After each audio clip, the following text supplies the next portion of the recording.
Good morning dear students. आज के grammar के सेशन में फिर से आपका स्वागत। आज हम एक नया टॉपिक लेकर के आए हैं, वो है यूज एबल टू और उसके साथ use unable to. Able to और अनेबल टू देखेंगे हम। Use able to, use be unable to. अब देखेंगे कि एबल टू का अर्थ क्या। एबल टू का अर्थ होता है योग्य है, लायक है, सक्षम है। एबल टू यानी योग्य, लायक या सक्षम। इस एबल टू को हमें उपयोग करना है। बताया गया है टॉपिक में यूज एबल टू। यूज का अर्थ है उपयोग करो। क्या उपयोग करो? एबल टू का उपयोग करो। बताया मैंने आपको, एबल टू का अर्थ है लायक है, सक्षम है या फिर योग्य है। इसके लिए दो टाइप के टेंस में हमें प्रश्न मिलता है। प्रेजेंट टेंस में मिलता है या फिर पास्ट टेंस में मिलता है। जनरली, वैसे फ्यूचर टेंस भी आ सकता है। फिलहाल हम प्रेजेंट टेंस और पास्ट टेंस देख रहे हैं। प्रेजेंट टेंस में कैन शब्द का उपयोग होता है। कैन ये प्रेजेंट टेंस में आएगा और जब कैन निकालेंगे तो वहां पर लगाएंगे इज या फिर एम या फिर आर। कुड यानी पास्ट टेंस, और जब कुड निकालेंगे, प्रश्न से कुड निकालना है, तब हम उपयोग करेंगे वाज या फिर वेयर का उपयोग करेंगे। अब देखते हैं पहला वाक्य। प्रश्न है he can attend the class। he can attend the class, ये प्रेजेंट टेंस का वाक्य है।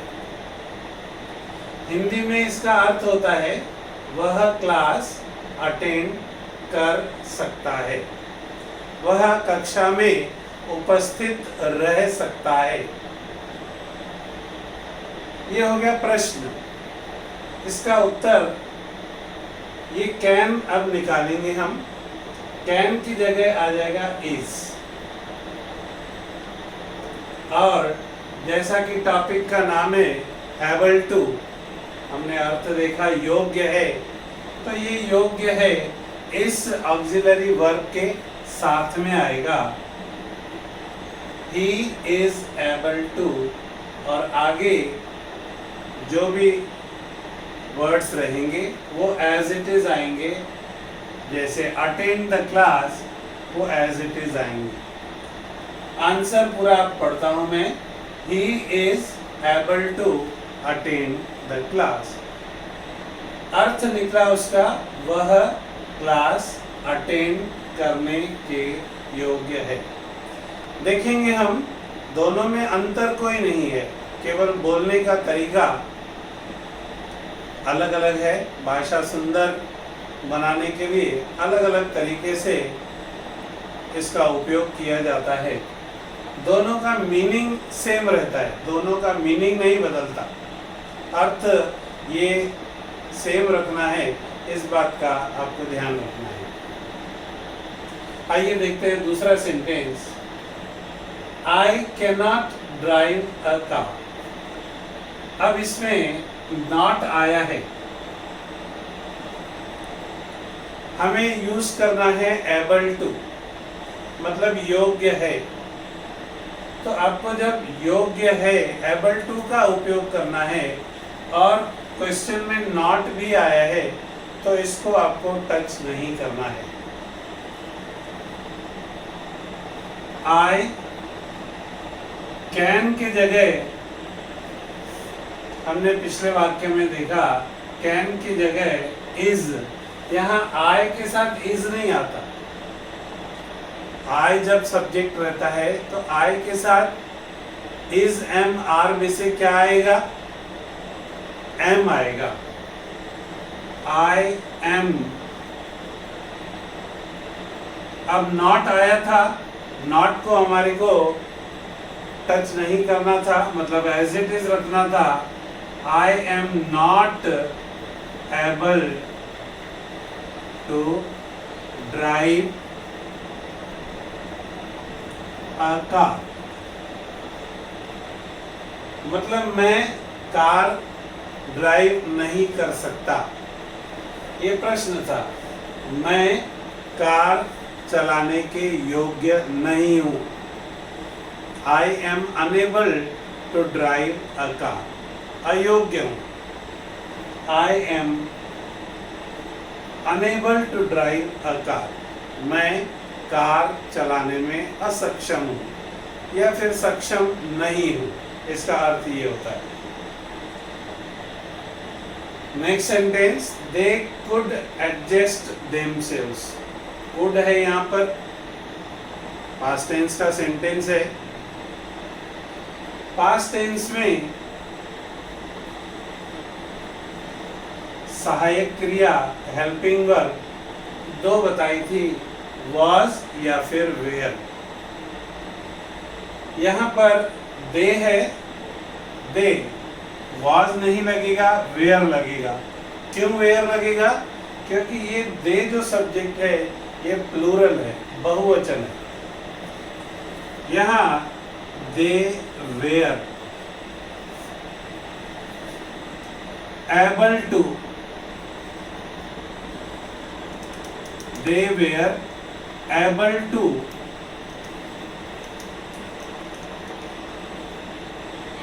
adjust themselves।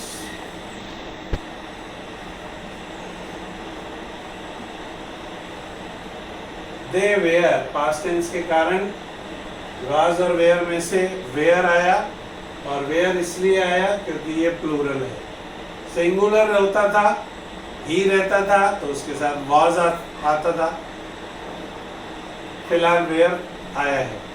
Next sentence, she can dance. Can आया है क्वेश्चन में, प्रेजेंट टेंस का वाक्य है। शी सब्जेक्ट है, उसके साथ इज एम आर में से इज लगाना है, कैन निकालना है, इज लगाना है। She is able to dance. Next question, they could not cook, they could not cook। फिर से इसमें not आया है, लेकिन याद रखिए यदि हमारे को able to का उपयोग करना है और सेंटेंस में not आया है तो आपको not को टच नहीं करना है, not को कुछ भी नहीं करना है, not जैसे का वैसा रखना है। दे पास्ट टेंस है और दे है तो वेयर लगेगा। They were not able to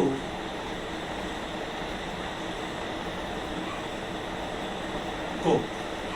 they were not able to cook. इस तरह से ये कुछ सेंटेंसेस हमने देखे। एक और सेंटेंस में यहाँ पर लिखता हूँ, I can spare you। I can spare you। I can है, प्रेजेंट टेंस है, इसलिए यहाँ पर am लगाया।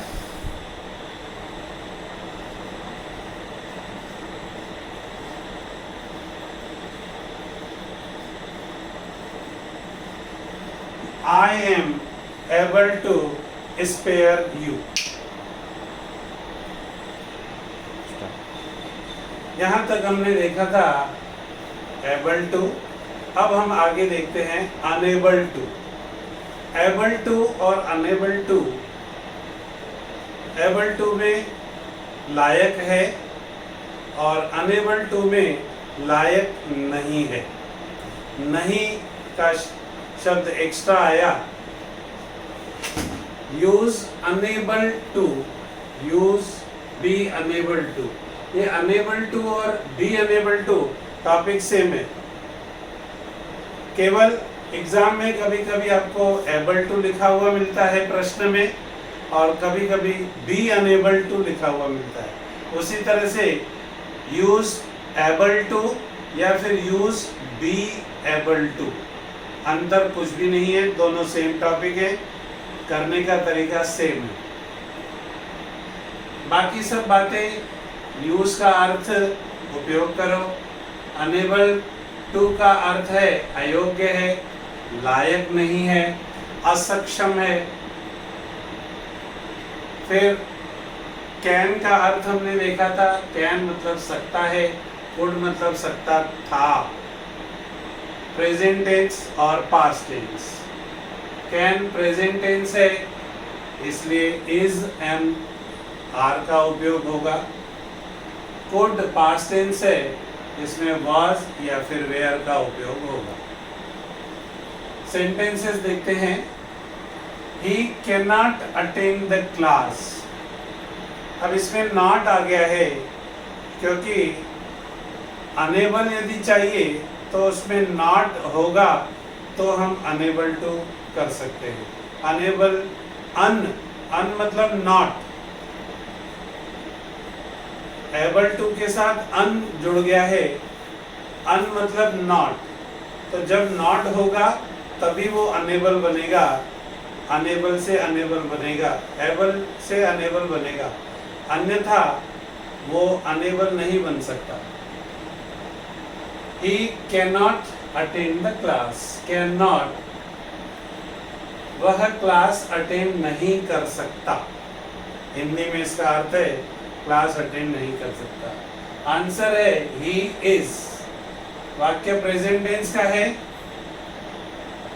इसलिए is आया यहाँ पर. कैन की जगह is आ गया, बचा नॉट. हमारे को नॉट के साथ एबल टू मिक्स हो गया, मिला दिया तो नया शब्द आ गया अनेबल. यानी ये एबल सेम है और ये नॉट है इसलिए यहाँ पर अन लगा दिया. नॉट की जगह पर एबल के साथ अन आ गया तो ये बन गया अनेबल टू. बाकी वर्ड्स सेम है. Next sentence. We could not go to picnic. Could के साथ नॉट है, कुड पास्ट टेंस है और वी प्लूरल है, बहुवचन है, अनेक वचन है. तो वी के साथ अनेक वचन और पास्ट टेंस को ध्यान में रखते हुए वाज और वेयर में से क्या लगाएंगे? वेयर लगाएंगे. वी वेयर और एबल टू जो हम करते हैं एबल टू, क्योंकि ये नॉट है तो यहाँ अन आएगा यानी अनेबल टू. हमारे को टॉपिक दिया गया अनेबल टू करना है तो एबल टू आप नहीं लिखेंगे, अनेबल टू लिखेंगे. We were unable to go to picnic. Next sentence. She could not dance. She singular है, कुड पास्ट टेंस है, वाज और वेयर में से वाज आएगा. She was unable to dance. Next sentence. You could not reach the top. You के साथ में were आता है पास्ट टेंस में. यू वेयर नॉट है इसलिए अनेबल. टॉपिक अनेबल करना है तो नॉट नहीं लिखेंगे, नॉट के बजाय अनेबल लिखेंगे, अनेबल टू, बाकी word same. Next sentence, I cannot spare you, I am, present tense है can, I am unable to spare you, unable और ये प्रेजेंट टेंस था इसलिए एम।